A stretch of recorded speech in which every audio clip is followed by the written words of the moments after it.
دي مكسب كبير. هم دول اللي احنا بنرعاهم، المفروض ناخد بالنا منهم ونراعيهم وندعمهم لغايه ما يبقوا فعلا ناس متميزين بحق وينصرونا ويرفعوا راسنا. البلد عايزاهم، كلنا عايزينهم. هم دول اللي هيكبروا بكره وهم اللي هيقودوا البلاد. طالما هو انسان مثالي ومتفوق، ده بالنسبه لنا مكسب. معناها انه انسان متعلم، انسان مطلع، انسان مثقف، انسان واعي، عارف مصلحته ومصلحه بلده كويس. وعشان كده احنا بنحبوه وبندعموه عشان خاطر بكره يقف معانا ويساعدنا. يعني شوف احنا عشان ايه؟ عشان تساعدونا بكره ان شاء الله. بكره احنا هنحتاج لكم. انتوا النهارده ربما محتاجينكم، لكن احنا بكره اللي هنحتاج لكم. بكره بنكبر احنا ونبقى مالناش دور، انتوا اللي بيبقى لكم الدور، وانتوا اللي بتبقى لكم القياده وبتبقى لكم الرياده. لما نطمن عليكم ونحس ان اللي معانا دول ناس كويسين ومتعلمين ونموذج حي وكويس، دي معناها ان احنا عملنا حاجه كويسه. واتمنى ان الجامعه كلها تبقى طلبه مثاليه ومتفوقه، لانه دورنا مش تعليمي بس. الواحد فينا بيتعلم ايوه صحيح، لكن مش هو الدور الاساسي الوحيد. في ادوار كثيره المفروض بيبقى الواحد نموذج وقدوه طيبه وحسنه ليه وللاخرين والناس والاهل. ده بيبقى لنا مكسب كبير. وعلى الاقل يبقى واخد بالك كونك انت مطلع، معناها انك انت لما سالوك وتكلموا معاك معناها ان عندك ثقافه واسعه وكبيره، وعايزكم تاخدوا بالكم من اللي بيحصل. ناخد بالنا من بلادنا ونحافظ عليها ونراعيها، ونبقى عارفين كويس خالص اللي بيدور حوالينا. اديكم شايفين الدنيا حوالينا بيحصل لها ايه.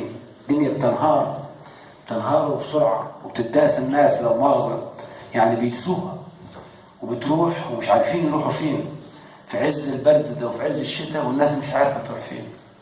ايه اللي خلاهم عملوا كده؟ ليه بيعملوا لهم كده؟ ده كله عايز ناس مثقفه، ناس واعيه، ناس تحافظ على بلدها كويس وتفهم. حد اي واحد من بره بيكلمك كلمه معينه فكر فيها 100 مره و1000 مره كمان. بيكلمك كده ليه؟ هل هو بيحبك؟ ولا عايز منك حاجه معينه؟ ولا عاوز يعمل لك حاجه معينه؟ مش معناها ان احنا نشك في الدنيا كلها، لكن على الاقل نبقى واخدين بالنا ونشوفه بيتكلم كده ليه. بعض الشباب بيبقوا واخدوا الحماس وبتاع ومش عاجب مثلا رئيس الجامعه. خلينا في رئيس الجامعه صحيح، خليكم فينا سهل بدل سيره حد. مش عاجبه رئيس الجامعه ده، لا ده انا اعمل وانا اعمل وانا اعمل. ما تعرفش رئيس الجامعه ده بيعمل ايه. هو دور رئيس الجامعه عاوز يخدمك وعاوز يخليك تبقى كويس خالص، ويبقى في غايه السعاده لما انت بتبقى كويس، لانه في النهايه انت ابنه وغالي عليه وعايزك في مكان مرموق كبير. لما يطلع بكره يقول لك انا هنسيب الدنيا احنا وهتمسكوها انتم، وهنروح لك في يوم من الايام محتاج لك وتبقى في مكان انت كويس. لو انا ما عملتكش كويس انت مش هتعاملني كويس، وبالتالي انا بحبك وبخايف عليك وعايزك تبقى كويس. لكن ربما ادائي مش عاجبك.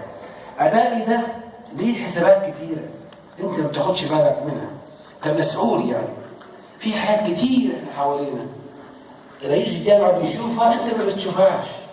انت شايف بس اللي قدام منك فقط، لكن ما شايفش اللي حواليك.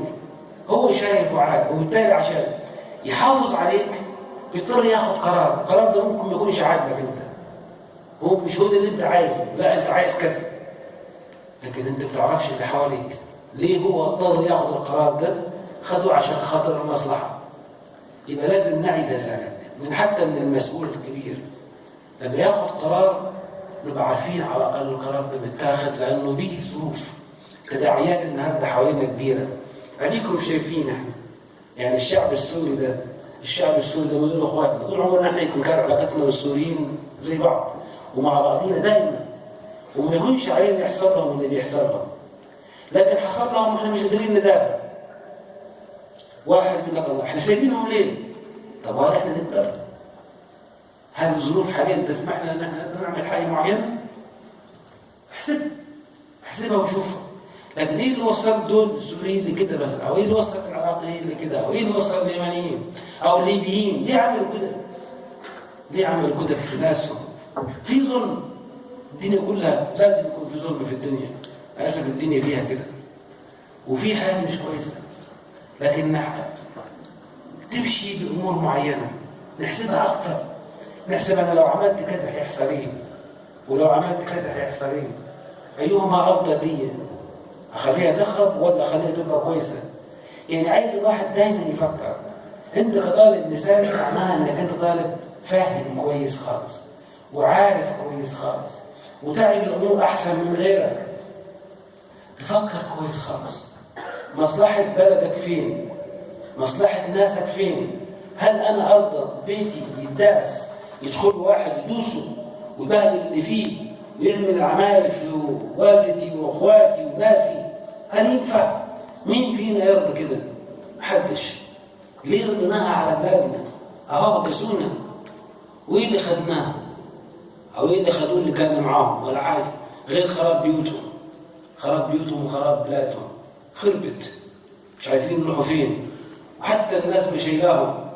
وديكم بتشوفوا اللي بيموت في المية واللي بيموت في البحر واللي بيموت مش عارف مكانه.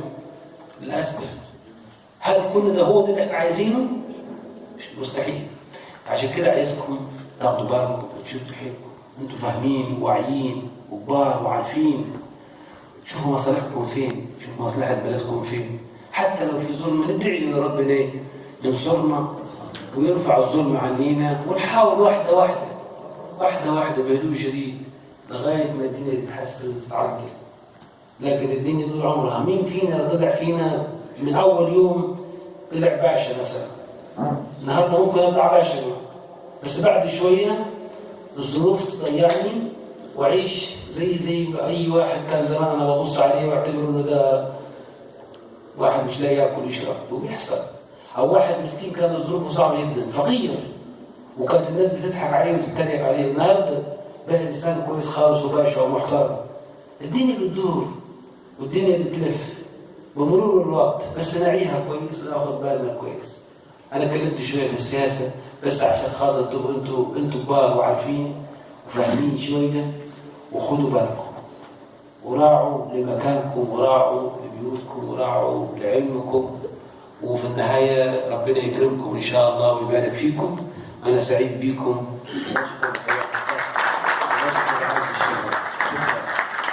شكرا تقدير